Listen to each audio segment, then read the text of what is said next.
At family dinner, my sister hit me across the face, shoved me toward the door, and screamed, "Get out of my house." That was the night everything broke. It had started out like any other family evening. Evelyn, my older sister, had invited everyone over to her big 2-story house. The dining table was set, candles flickered, and the smell of roasted chicken filled the air. On the outside, everything looked perfect. On the inside, I could already feel the tension pressing down on me. Evelyn had a way of making me feel small. She always did. I sat across from her, trying to smile, trying to play along with the small talk. She laughed too loud at her own stories, cut me off when I spoke, and made little digs that only I seemed to notice. I had dealt with this my whole life, but that night it was different. That night, I was tired of swallowing my words.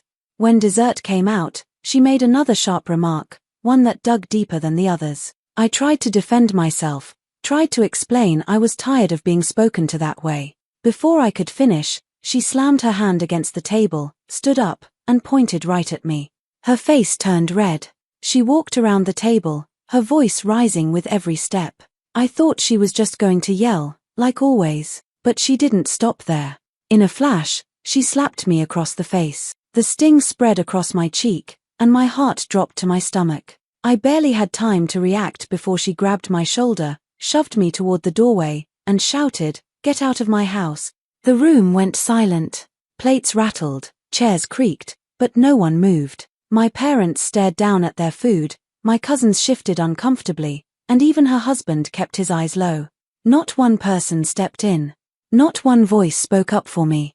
I stood frozen at the door, my breath caught in my chest. I looked around the table, searching for a sign that someone cared, that someone saw what had just happened. Nothing. Just silence. Just the sound of Evelyn breathing heavily behind me, like she had won something. I felt hot tears rising, but I refused to let them fall in front of her. I straightened my back, picked up my coat from the chair, and walked out without another word. The cool night air hit me, and for the first time in years, I realized how alone I really was. Driving home, the image replayed in my head over and over, the slap, the shove, the way my family sat frozen like statues. I touched my cheek, still sore, and felt a wave of anger mixed with heartbreak. My sister had humiliated me in front of everyone, but what hurt more was that nobody stood up for me. That night was the moment everything shifted. Something inside me cracked wide open. I knew things could never go back to the way they were. My family had shown me exactly where I stood, and my sister had made sure I would never forget it. I drove home with my hands gripping the steering wheel so tight they hurt. My whole body shook, and I couldn't steady my breathing. The road blurred under the headlights, but the only thing I could see in my mind was my sister's face twisted with rage. I kept asking myself how it had come to this. How could she raise her hand against me, push me out like I was some stranger, and do it in front of everyone without shame? The house disappeared behind me, but the weight of it sat heavy in my chest. When I finally pulled into my driveway, I just sat there in the car, staring at the dark windows of my home. I felt both safe and hollow. My cheek still stung, but the real pain was inside. I couldn't wrap my head around it. Sisters fight, families argue, but this wasn't that. This was different. This was cruel. I walked inside, locked the door behind me, and sank onto the couch. The silence of my living room swallowed me whole. I wanted to cry, but the tears wouldn't come. I was too stunned, too numb. My phone buzzed on the table. I picked it up, hoping maybe someone in the family had reached out to ask if I was okay, to say they were sorry for what happened. For a second, I let myself hope. It was a message from my parents. At first, I thought maybe they were checking in, maybe they had finally seen how far things had gone. I opened it, and my stomach dropped. My dad wrote that I should let it go, that Evelyn didn't mean it, that she was just under stress. My mom added that I shouldn't take it personally, that it would only make things worse if I dwelled on it. I read the words over and over, my hands shaking. That was it. That was all they had to say. Not a single word about how I felt. Not a single acknowledgement that their daughter had hit me, humiliated me, and kicked me out of her home. They didn't ask if I made it back safely, if I needed anything, if I was hurt. They just wanted me to swallow it down like I had done 1,000 times before. I sat there in the dim light of my living room, phone still in my hand, and a wave of realization came crashing over me. This wasn't the first time Evelyn had been cruel. This wasn't the first time she had gone too far. And every single time, my parents had brushed it off. They had always defended her, always excused her, always asked me to take the high road. I had spent years telling myself it was easier to ignore it, to keep the peace, but now I saw it for what it really was. They weren't just protecting her. They were betraying me. That thought cut deeper than the slap, deeper than the shove out the door. My sister had shown her true colors, but my family's silence, my parents' quick dismissal, made me feel like I didn't matter at all. Like I had never mattered. Sitting there alone, I realized this wasn't about one dinner. This was about a lifetime of being pushed aside, a lifetime of being told to shrink so Evelyn could shine. For the first time, I let myself feel it. Not just anger at Evelyn, but the hurt of knowing everyone else had chosen her over me. The room stayed quiet, my phone screen faded to black, and I sat frozen in that silence, knowing something between us had broken for good. When I sat alone that night, I couldn't stop my mind from pulling me backward. Memories I had tried to bury came flooding back, one after another, like an old film I didn't want to watch. I had been living in Evelyn's shadow for as long as I could remember. Growing up, she was the star of the family. Every little thing she did was praised. If she got an A on a test, my parents would celebrate like she had won an award. If I brought home the same grade, they barely looked up from the dinner table. When she performed in a school play, the whole family showed up with flowers. When it was my turn on stage, my parents came late and left early. It was always like that. Her achievements mattered, mine were brushed aside. It wasn't just about school. At home, she had a way of bending the rules to her favor. If she wanted the bigger bedroom, she got it. If she wanted the car on the weekend, I had to stay home. Anytime I complained, my parents said I was being difficult, that I needed to stop fighting with my sister. Evelyn would smirk at me from across the room, knowing she had won again. As we got older, it didn't change. When I was a teenager and finally tried to stand up for myself, it backfired. I remember one night when Evelyn had borrowed my favorite sweater without asking and spilled something on it. I confronted her, told her I was tired of her taking my things. She laughed in my face and called me dramatic. When I went to my parents, they told me to stop picking fights. My dad said, "It's just a sweater. Don't make such a big deal out of nothing." But it was never nothing. It was the same pattern, over and over. She could do whatever she wanted, and I was expected to stay quiet. Even as adults, that same pattern followed us. Evelyn married well, bought a big house, and liked to show it off. She used that house as her stage, throwing dinners and holiday gatherings where she always positioned herself as the host, the leader, the one everyone had to thank. If she paid for something, she made sure everyone knew. If someone stayed at her house, she acted like she was doing them the biggest favor in the world. And when she felt slighted, she used her money and her status to remind us all who was in charge. What made it worse was how the rest of the family let her. My parents praised her for being generous, for keeping everyone together. They ignored the fact that she used those same dinners and gestures to control the room. I knew the truth, but any time I tried to point it out, I was dismissed as jealous or ungrateful.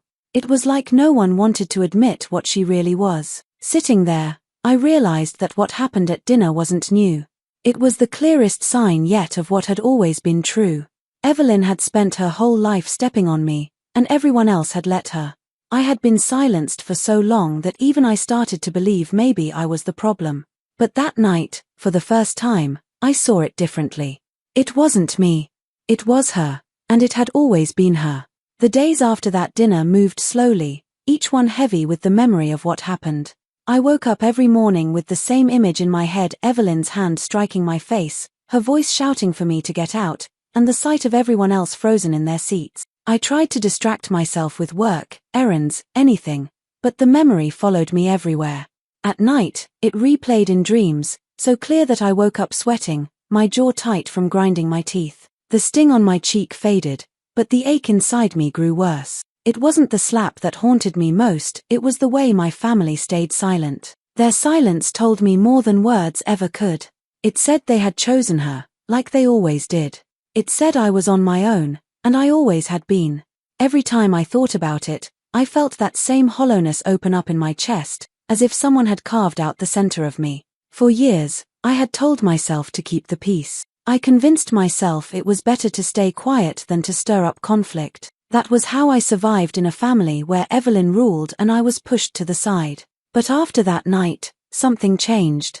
I couldn't just let it go this time. The thought of sweeping it under the rug made me sick. I had spent too long swallowing my pain so Evelyn could keep her crown. One evening, I sat on the couch with the lights off, replaying every moment again. I remembered the sound of her hand against my skin, the cold stares of my parents, the way the room seemed to close in around me. For the first time in my life, I let the anger rise. I didn't push it down. I let it spread through me, sharp and burning, until it felt like it was the only thing keeping me standing. I knew then that I couldn't keep living the same way. If I stayed silent, if I forgave her again, I would lose myself completely. I had bent for her my whole life, and it had brought me nothing but shame. I couldn't do it anymore. Something deep inside me hardened. I wanted her to see what she had done, to face what she really was. But I didn't want to lash out in the same way she had. I didn't want to scream or throw insults. I didn't want to be her. I wanted something stronger than that. I wanted her to face consequences she couldn't talk her way out of, something that would cut through the armor she had built with her money, her house, and her false image. The thought settled in me like a stone, heavy but steady. For the first time, I felt the urge for revenge, not out of spite, but out of survival. Evelyn had taken so much from me already, but I couldn't let her take my voice too.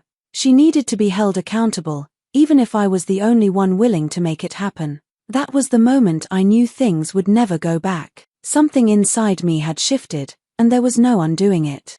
I started looking at Evelyn's life like someone inspecting a house for cracks. From the outside it was tidy, a wide porch, a manicured yard, the kind of place people admired when they drove by. Inside her world, though, things didn't line up the way she sold them. Her smile at gatherings was practiced. Her laughter had an edge. The kids moved carefully around her, as if they were stepping through a minefield. Russell did the heavy lifting work, mornings, and the errands, but he rarely sat in the same room with the same lightness she showed guests. Small details told me a lot if I paid attention. So I made myself pay attention. I stopped rushing past the truth and started keeping a quiet ledger in my head. I noted the nights she slammed doors after an argument, the way a cousin would suddenly change the subject when Evelyn rose to her feet, the times a neighbor lingered on the sidewalk with excuses about why they couldn't stay for coffee.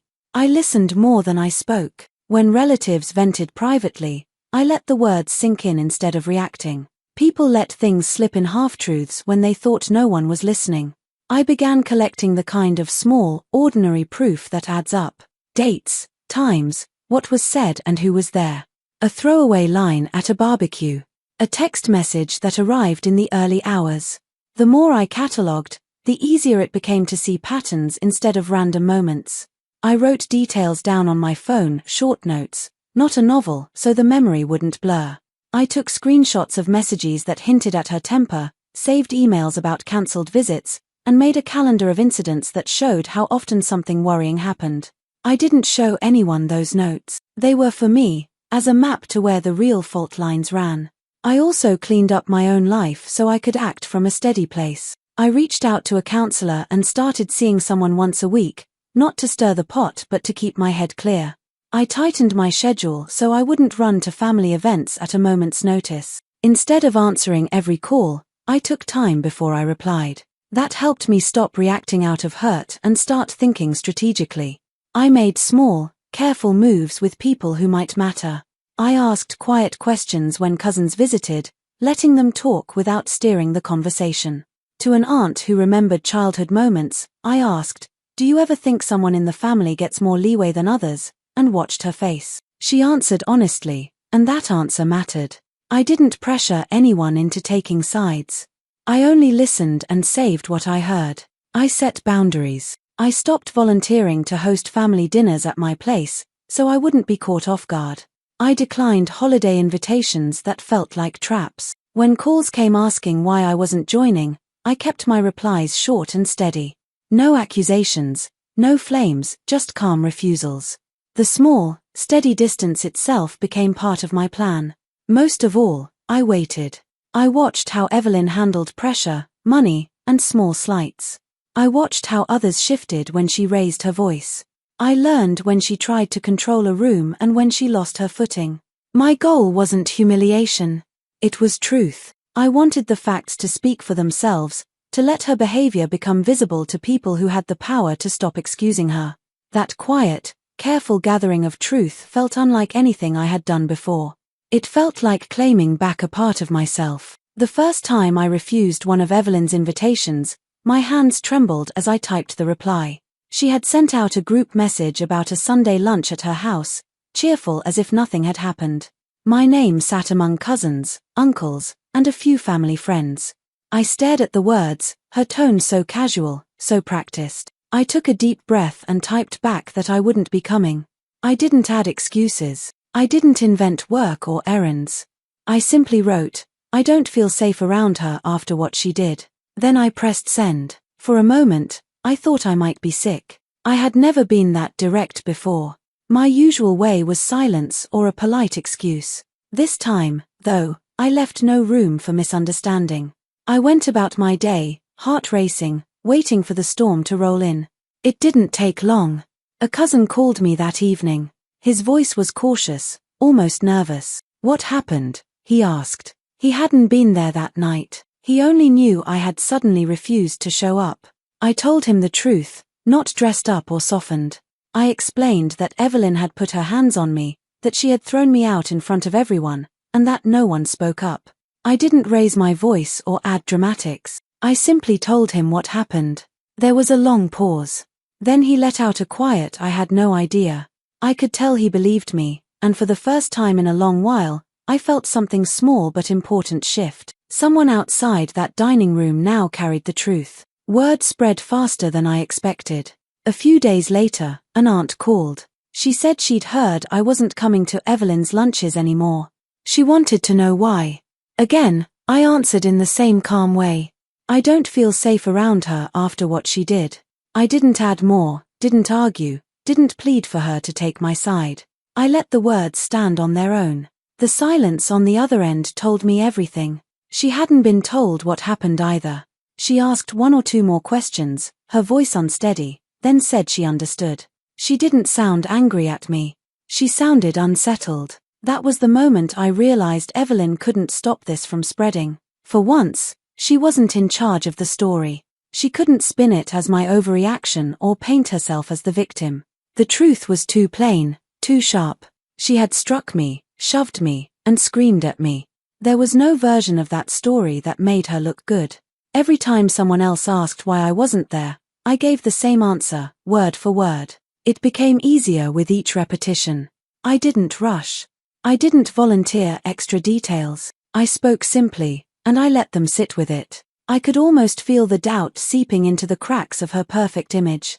I knew she would hear about it. I knew she would be furious. But this time, it wasn't her fury that mattered. It was the fact that people were starting to question her. The silence that had once kept me trapped was breaking, piece by piece. And for the first time in years, I felt the weight on my chest begin to lift. It was late in the evening when my phone buzzed with a number I didn't recognize. I almost ignored it, but something told me to answer.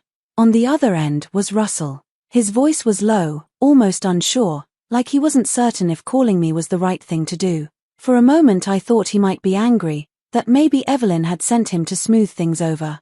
But the longer he spoke, the clearer it became he wasn't calling for her.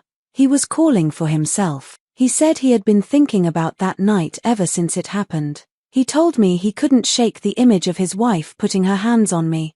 He admitted it wasn't the first time he'd seen her lose control like that. The way he spoke, I could hear the exhaustion in him. He wasn't shocked by her temper, he was worn down by it. I didn't interrupt. I didn't push. I let him speak, because I knew that if I tried to lead the conversation, he might retreat back into silence. He told me Evelyn had outbursts at home too. Not every day, not always in front of the kids, but often enough that the air in the house was heavy. He said he had been covering for her, telling the children that their mother was just stressed, telling neighbors she was going through a lot. He confessed he was tired of holding up that front. For a moment I didn't know what to say. Part of me wanted to tell him how much I already knew, how obvious her cracks were. But I held back. Instead, I thanked him for trusting me enough to share it. His voice broke a little when he said, "I can't keep defending her anymore." That single sentence hung between us, thick with meaning. I realized then that Evelyn's world wasn't as solid as she made it seem. The perfect family, the perfect house, the perfect dinners, all of it rested on people holding their tongues. And if Russell, the person closest to her, was finally admitting his weariness, then the foundation of her image was beginning to split. I didn't press him for more details. I didn't ask what his plans were or how bad things had gotten. I knew that wasn't my place. But I listened with care, and I tucked away every word. This wasn't gossip to spread or ammunition to fire, it was confirmation that I wasn't crazy, that what I had lived with all these years was real. When we ended the call, I sat in silence for a long time. The quiet of my house felt different than before. It wasn't the silence of being ignored or dismissed, it was the silence of knowing the truth was finally beginning to surface. Evelyn's power had always come from everyone else staying silent, pretending nothing was wrong. Now her own husband had let the mask slip. I leaned back against the couch, my heart steady. I didn't need to plot or scheme.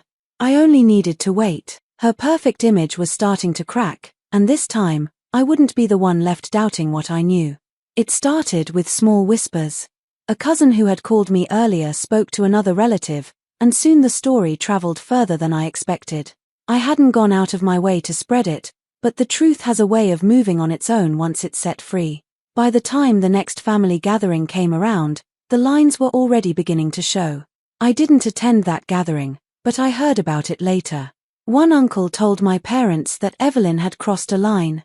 He said no matter the stress, putting her hands on me in front of everyone was unacceptable. He wasn't loud about it, but his words carried weight. My aunt, on the other hand, called me and said I needed to let it go, that family fights happen, and it wasn't worth tearing everyone apart over one bad night. The divide became clear. Some relatives quietly reached out to check on me, voices lowered as if they were sharing a secret. They said they had noticed Evelyn's temper before, that this wasn't the first time she had pushed someone too far. They admitted they had always looked away, afraid of rocking the boat. Now they were questioning why they had kept quiet. Others, though, repeated the same tired lines I had heard all my life, that Evelyn didn't mean it, that I should forgive her, that keeping peace mattered more than holding her accountable. Hearing both sides didn't surprise me, but it gave me a strange sense of calm. For once, it wasn't me against the entire room.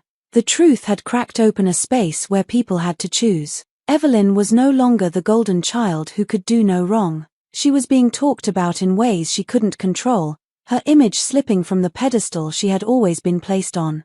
The best part was, I didn't have to lift a finger. I didn't chase anyone down, didn't try to convince them.